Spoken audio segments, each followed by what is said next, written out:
আজকে কষ্ট পায়নি তাদের পক্ষ থেকে আপনাদেরকে অনেক অনেক ধন্যবাদ এবং শুভেচ্ছা জানাচ্ছি। প্রিয় দেশবাসী,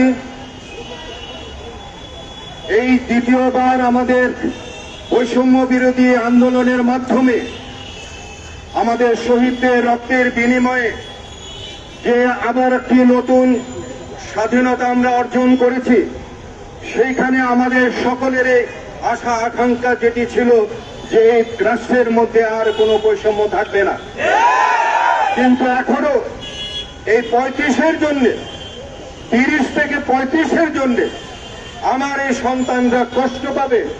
আমার এই সন্তানরা বৃষ্টি অপেক্ষা করে এই বৃষ্টির মধ্যে দাঁড়িয়ে তাদের দাবি আদায় করার জন্য এখানে দাঁড়াতে হবে, এটা আমি কখনো আশা করিনি। আপনারা জানেন যে গত 15-20 দিন আগে RTVতে আমার একটি অনুষ্ঠান হয়েছে, সেইখানেও আমি বলেছি, তখন এদের সঙ্গে আমার কোনো যোগাযোগ হয়নি।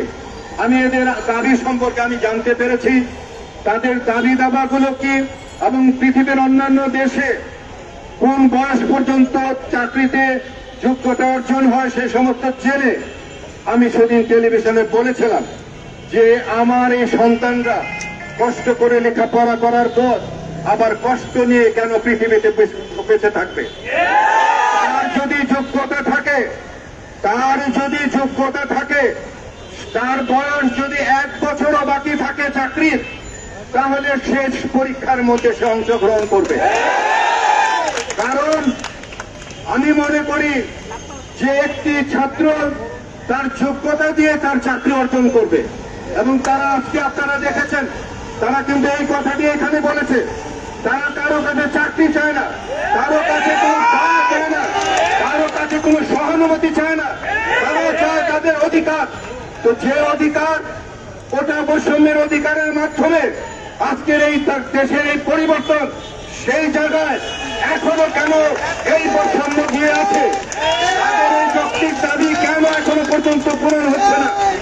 আমি উপদেষ্টা মন্ডলীকে আমি অনুরোধ করব, তারা আজকে যে রাষ্ট্র গঠন করেছে, তারা যে উপদেষ্টা মন্ডলী দিয়ে যে রাষ্ট্র পরিচালনা করছে, তাদের কাছে আমার জোরালো দাবি, আমি এই ছাত্রদের পক্ষে, এই 35-এর পক্ষে আমি জোরালো ভাবে আমি আমার দাবি সপক্ষে আমি আমার কণ্ঠস্বর উচ্চারিত করছি।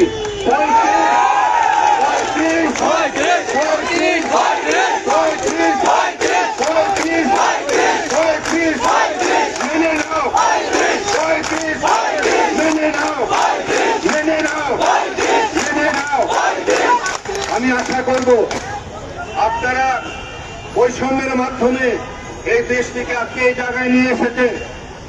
আবার কেন এই বৈষম্য থাকবে? এই বৈষম্য থাকতে পারে না, এবং এটি অত্যন্ত একটি যৌক্তিক দাবি। আপনারা ছাত্র ছিলেন, আপনারা ছাত্র থেকে আন্দোলন করেছেন, আজকে এই ছাত্রদের প্রতি আপনাদের কেন সহমর্মিতা কেন নেই, আমি এটি আপনাদের কাছে জানতে চাই। এবং এই যে কথা বলেছে যে এদের আন্দোলনের আজকে যারা উপদেষ্টা অনেকে আছেন, তারাও কিন্তু এই আন্দোলনের সপক্ষে ছিলেন, কেন আপনারা কালক্ষেপণ করছেন, কেন তাদের দাবিকে আপনারা মেনে নিচ্ছেন না? আমি আশা করব আপনারা এই যৌক্তিক দাবিটিকে মেনে নেবেন। কারণ হলো গিয়ে আমি নিজে জানি যে আমি নিজেও তো ছাত্র ছিলাম। একটি ছাত্রের জীবনে একটি ছাত্র এত কষ্ট করে পরিশ্রম করে লেখাপড়া করার পর তার রুজি রোজগারের জন্য যদি কোনো সুযোগ সে ঠিক যদি না পায়, তাহলে তার জীবনটাই শেষ। আমি যে আন্দোলন করি সেই আন্দোলন সড়কে একটি মানুষ মারা যায়, কিন্তু এই আন্দোলন তাদের এই চাকরি না পাওয়ার জন্য ধুকে ধুকে মরে যাওয়ার একটা আন্দোলন। আমরা চাই না, আমি চাই না যে আমাদের এই সন্তানরা কষ্ট মাধ্যমে দুঃখে দুঃখে তারা মৃত্যুবরণ করুক। আমি চাই তাদের এই যৌক্তিক দাবি, 35-এর দাবি আপনারা মেনে নেন। আজকের পর থেকে আমার এই সন্তানরা তারা যেন আর কোন রাস্তার মধ্যে এই 35-এর দাবি নিয়ে না দাঁড়াতে হয়।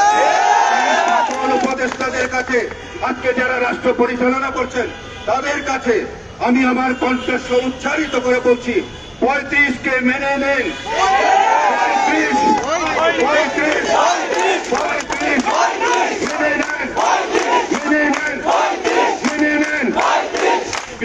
সাংবাদিক ভাইয়েরা আপনারা এখানে এসেছেন, আপনারা নিজেরাই উপলব্ধি করুন যে এই দাবিটি আমার এই সন্তানদের দাবিটিকে যৌক্তিক কিনা।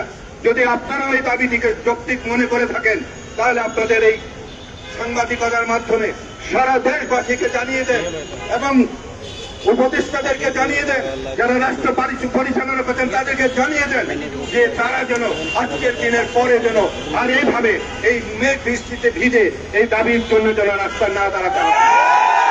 তাদের এই দাবিটি যেন আজকের পরে যেন তাদের দাবিটির পক্ষে যেন কোনো একটা নোটিফিকেশন যেন তারা দেয়। আমি আশা করব আজকে যারা রাষ্ট্র পরিচালনা করছেন তাদের বোধোদয় হবে।